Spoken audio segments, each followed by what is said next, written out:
Okay, so what we're going to do now is start to plant some tomato seeds as an experiment for my friend who is in Indonesia, who often has difficulty with tomato plants. And in order to get a good test, we're going to try 3 different seed starting materials in 3 different types of containers to see which ones do the best. So what we have here is a shelf-stable seed starter. Those white bits in it, the vermiculite, help it to retain water and keep the medium kind of loose so that the plants allegedly start well. In this next 3 divided container, that's completely straight vermicompost out of my European nightcrawler bin. I actually just harvested that this morning, and normally I would let it go for several days so that it becomes shelf stable, but because we are doing an experiment, we're going to start using it straight. And then what you see in these old peat pots that I found in my dad's collection is straight garden soil. It's the same garden soil that I would use as a base for my raised beds, but my raised beds also have compost and coir in them in order to give the plant growing medium a better chance. The reason why you use coir is that it adds aeration, it holds moisture really well, and you want to use compost because then you get an extra dose of nutrients. The thing to remember about tomatoes, my friend tomato cutworm cutie, is that they're hungry. Tomatoes get hungry, and you do have to provide them nutrition, whether through, in my case, the use of vermicompost, or if you're organic gardening, they have lots of tomato foods on the market that are organic. Over here, you'll see already prepared seedlings. I started them about 6 weeks ago, steak sandwich tomatoes, and I had put them out here to harden off, which they've done pretty well. But to be fair, I had kind of forgotten them, so they're looking a little sad. We're going to plant them in the garden today so that we have seeds starting in pots, and then we'll also see how these seedlings do once they get into the raised bed. So these are the seeds we're going to plant. Carroll Rich, Brandywine, and then a commercially available steak sandwich hybrid, which are what you see growing here, from a fairly large seed company called Burpee.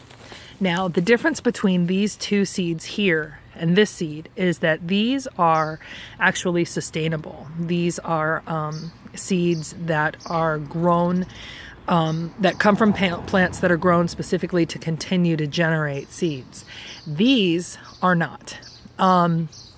These hybrids have the reputation of making a strong, vigorous plant, but if you collect the seeds from them, if they sprout or germinate at all, they won't do as well traditionally.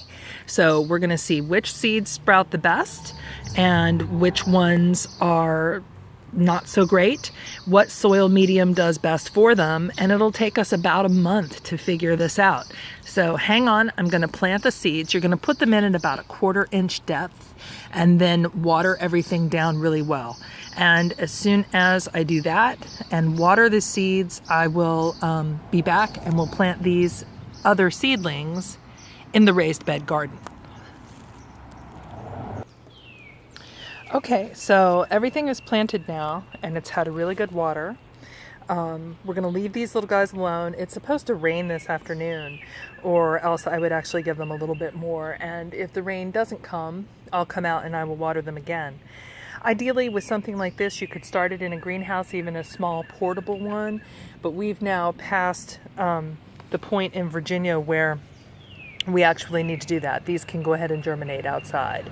And our next step will be to go over to the container garden over here, where we will plant the other seedlings into the 3rd raised garden bed.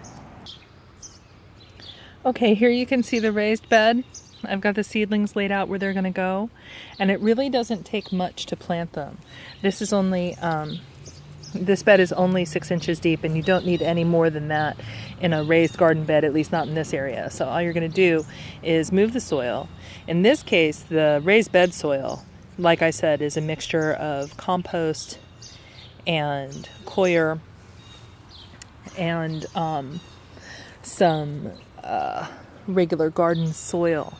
So when you put the tomato in, one thing you might want to do, especially on these little guys, is to put it down so that the stem is almost perpendicular like this when you cover it up, because it's going to give the plant greater stability as it grows up. And just press the soil in around until the leaves are out like that. And you give it a good watering in and watch it. And as they grow, it'll be time to stake them. Hold on 1 minute and I'll be right back. Okay, they're planted and in the ground. We'll cover this now with a bird netting and see how they grow. They may not do well because they've been neglected, but it'll be an interesting part of the experiment. If you don't have a tall greenhouse that you can get to, something small like this one where I've started my corn seedlings, as you can see, is often pretty convenient. And that way, if you're still facing cold weather, you can start them inside one of those. You can also do a sunny windowsill, which is what I did when I first started the seedlings about 6 weeks ago. Now, the garden you see in front of you that has lots of little plants sprouting, that was all direct seeding into the garden bed itself. So there's nothing to worry about there. One thing to note about the vermicompost, and I'll come over here and I'll show you, is that as you notice your seedlings starting, you're going to see lots of little sprouts. And you can also see my back garden room. But if you look here, what's in here is actually a lemon verbena cutting right there. But these other little sprouts are seeds that are sprouting from what is vermicompost. Here's a better look at it. And those are themselves tomato seeds. My worms eat a lot of tomatoes, but you can see that they're weak and they're not deeply rooted.